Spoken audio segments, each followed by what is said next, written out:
안녕하십니까, 정소영입니다. 이번 강의는 실제 이행 사례 세 번째로서 개도국과 레드플러스, 어떻게 살림이 개도국에게 중요한지 이에 대해서 말씀드리도록 하겠습니다. 여러분들 기후변화 하시다 보면은 혹은 관심을 가지시다 보면 레드플러스라는 얘기를 많이 듣게 되십니다. 레드플러스는 뭐의 약자냐면 Reducing Emissions from Deforestation, Forest Degradation의 약자입니다. 즉, 산림을 훼손시키거나 황폐로 인해서 배출이 되는 그런 현상을 막기 위한 것이 레드플러스라고 할 수가 있겠습니다. 여기에서 플러스는 협상의 결과 이렇게 붙여진 그런 것이 되겠습니다만 산림 보전, 지속 가능한 산림 경영, 산림 탄소 흡수량 증진 이런 것들을 포함하는 것입니다. 레드플러스를 이행하기 위해서는 세 단계가 있습니다. 먼저 이에 대해서 구체적으로 공부하기 전에 여러분들이 하나 아셔야 될 것은 레드플러스는 파리 협정상으로는 제5조에서 규정을 하고 있습니다. 근데 파리 협정 제5조에서 만들어진 산림에서 레드플러스 제도의 규정은 사실은 레드플러스 제도 자체는 교토 우정서상에서 국가들이 협상을 해서 만들어냈는데 그런 것들을 파리의 협정에서 계속해서 저희들이 활용할 수 있게 해서 그 근거 조항의 역할을 한다고 그렇게 보시면 되겠습니다. 따라서 레드플러스 메커니즘 자체는 사실은 교토 우정서상에서 만들어진 거라고 볼 수가 있겠습니다. 이런 여기서의 3단계 구조도 마찬가지로 교토 의정서상의 레드플러스의 3단계 구조가 되겠습니다. 세 가지의 구조는 뭐냐면 첫 번째 준비 단계입니다. 레디니스 단계라고 그러는데 국가 전략을 수립하고 레드플러스에서 어떤 탄소량을 계측해서 관리하고 보고할 수 있는 MRV 체계를 마련하는 것을 준비 단계라고 합니다. 이러한 준비가 되어 있어야지만이 레드플러스를 활용할 수가 있는 것이죠. 다음에 이행을 하게 되겠는데 이행에는 대개의 경우는 시범 사업을 한 후에 그다음에 정책을 실행하게 됩니다. 레드플러스 제도의 특징, 메커니즘의 특징 중에 하나는 기본적으로 개도국을 대상으로 해가지고 국가 단위로 추진을 하게 돼 있습니다. 그런 측면에서 제가 파리 협정 제6조를 강의해드렸을 때 말씀드렸습니다만 우리나라 입장에서는 대규모로 하는 것이 필요한데 그런 의미에서 레드플러스는 CDM상의 에너지 분야에서의 프로젝트 단위 정도가 아니라 국가 단위의 대규모로 할 수 있는 메커니즘이 만들어졌다라는 측면에서 우리나라에게는 굉장히 눈길을 끌 수밖에 없는 그런 메커니즘이 되겠습니다. 이렇게 해서 레드플러스 제도를 활용을 해서 메커니즘을 활용해서 이행을 하게 되면 당연히 온실가스 배출이 줄게 될 겁니다. 온실가스가 감축이 될 텐데 이런 감축을 하게 되면 그 감축 결과를 측정을 해서 그 결과에 상응하는 어떤 보상을 해주는 Result Based Payment 또는 성과 기반 보상이라고 그러는데 성과 기반 보상을 하게 되어 있습니다. 여러분들 파리 협정 제6조 기억하시지요? 파리 협정 제6조에서 산림 분야에선 그러면 레드플러스 메커니즘을 활용을 해서 대규모로 국가 단위에서 온실가스 감축이 가능할 텐데 여기에서 파리 협정에서는 이트모가 되겠죠. 그 감축 결과를 이트모로서 타국에 트랜스퍼, 이전을 하게 되면 그에 상응하는 어떻게 보면 투자를 받을 수도 있는 것이고 아니면 시장에서 판매 형태를 취한다면은 어떤 대가를 받게 될 것이고 여러 가지가 있을 수 있는데 그렇게 해서 뭔가 그에 대한 대가를 받거나 아니면 뭔가 상응하는 것이 있는 경우에는 결과 기반 보상은 따로 지급해 줄 수가 없습니다. 왜? 같은 결과에서 그러면 두 번의 혜택을 받게 되기 때문이죠.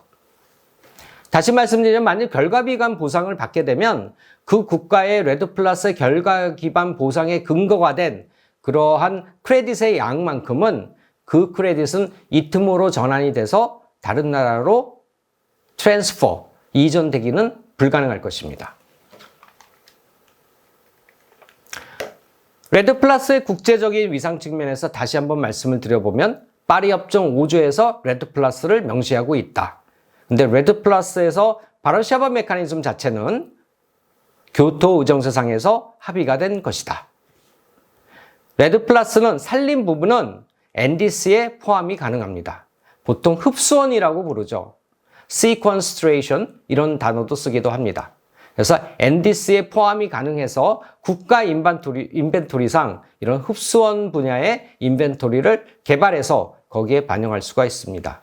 사실 우리나라도 온실가스 종합정보센터가 처음에 활동을 개시했을 때는 거기서 국가 인벤토리를 관리하는 방법이라든지 아니면 관련된 전문가들이 에너지 전문가분들이 많으셔가지고 처음에는 흡수원의 인벤토리가 없었습니다.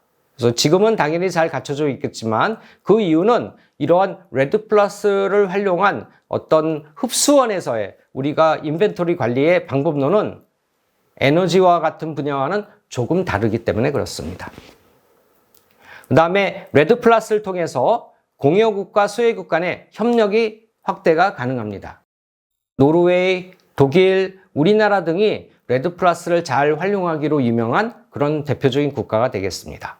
제가 말씀드렸습니다. 이런 공여국이 뭔가 협력을 개도국과 하는 경우에 그에 대해 결과기한 보상을 주는 경우에는 파리 협정 6조를 통해서 이 틈으로써 활용은 불가능하다. 그 점은 꼭 기억해 두시는 것이 필요하겠습니다. 레드 플러스는 그럼 어느 정도로 감축 효과를 가져올 수 있느냐?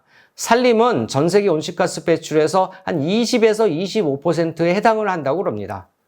그러니까 대단히 많은 양이 사실은 온실가스 배출을 줄이는데 산림을 통해서 달성할 수 있는 것이죠.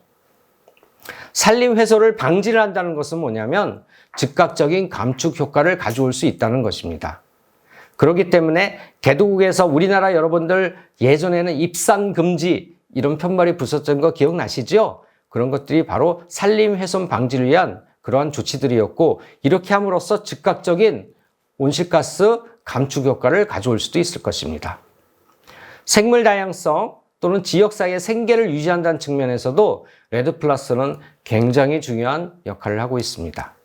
우리가 에너지 부분에서 CDM 사업과 준하는 현재는 6.4 메커니즘을 이용을 한다고 그럴 때 여기에는 아직 6.4 메커니즘을 통해서 생물 다양성을 증진시킨다 이런 것들이 방법론들이 잘 결합되어 있지는 않은데 놀랍게도 레드 플러스 메커니즘은 처음부터 이러한 요소들을 고려를 하도록 되어 있다는 점을 꼭 기억해 주시면 좋겠습니다. 레드 플러스의 성공 사례 중에 하나는 브라질을 꼽을 수가 있겠습니다. 여러분들 아시다시피 브라질은 전 세계 최대 열대우림을 보유하고 있죠.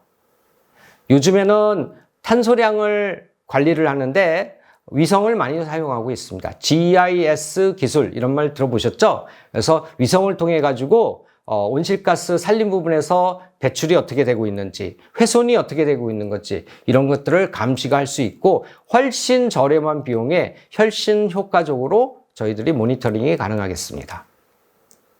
2004년에서 2012년에는 산림 전체 훼손율의 80%가 브라질에서 줄어들었다. 대단한 성과죠. 그런 측면에서 브라질은 성공 사례로 꼽히고 있기도 합니다.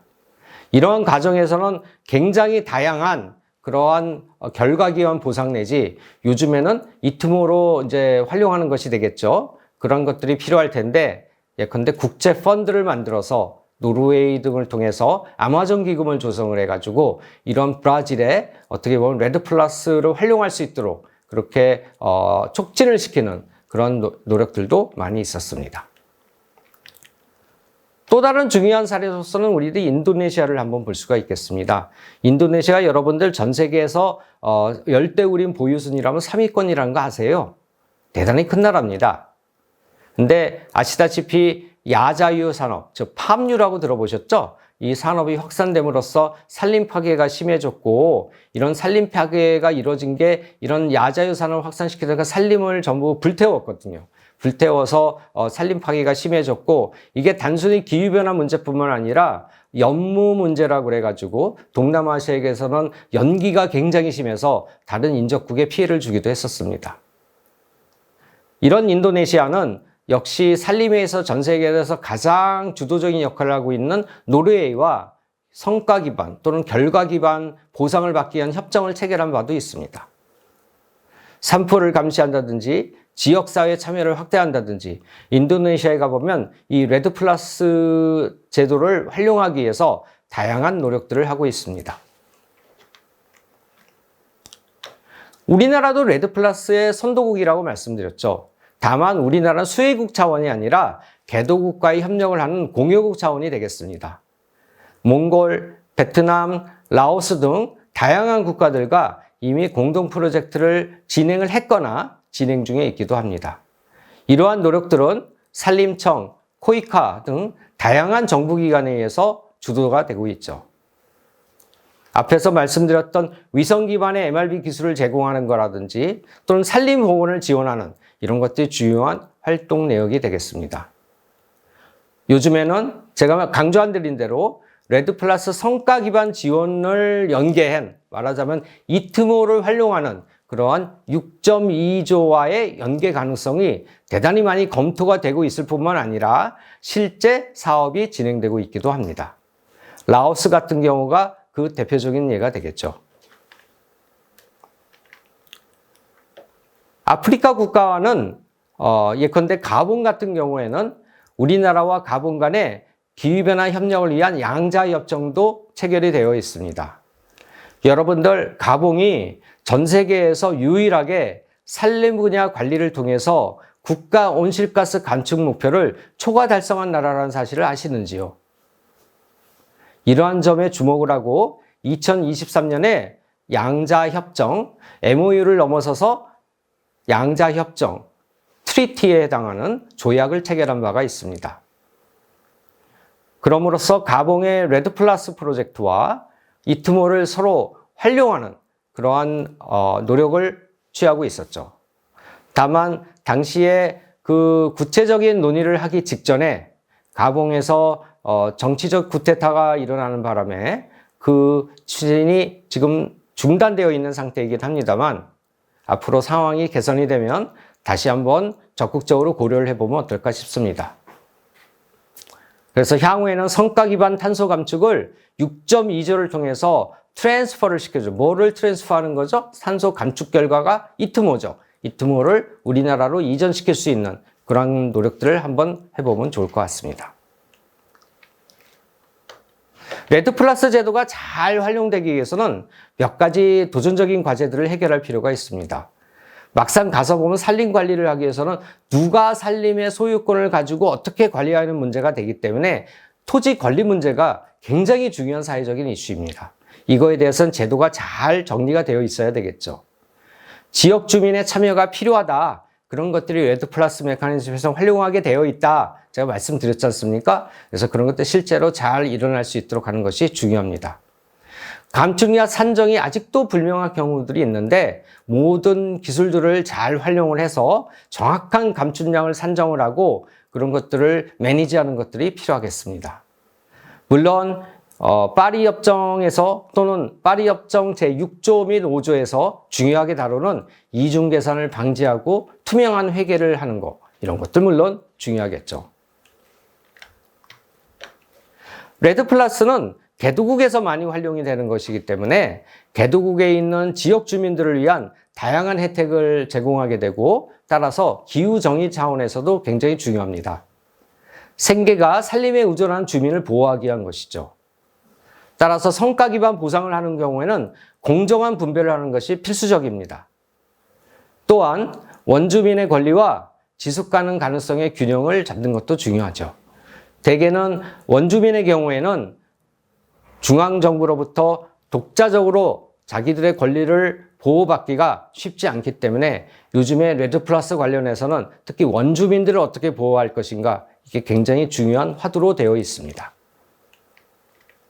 그러면 오늘 공부한 내용을 한번 정리해 보겠습니다. 레드 플러스는 개도국의 핵심 감축 수단입니다. 여러분들 개도국의 NDC를 보면은 아시아, 아프리카, 라틴 아메리카의 개도국의 NDC들은 상당 부분이 산림 부분을 중요하게 다루고 있고, 그 말은 무슨 말이냐? 레드 플러스를 활용해야 된다는 얘기입니다. 산림 보존과 개발의 조화를 모색하는 것이 필요하죠. 국제 협력을 통해서 개도국의 지속가능 발전과 온실가스 감축을 산림을 통해서 이뤄낼 수 있는 대표적인 사례가 되겠습니다. 물론 레드 플러스 활용 국가로서 대표적인 우리나라도 기술, 재정 기여의 확대가 절대적으로 필요하겠습니다. 그럼 다음 강의는 국제기구와 기후 거버넌스의 미래를 살펴보는 것으로 하겠습니다.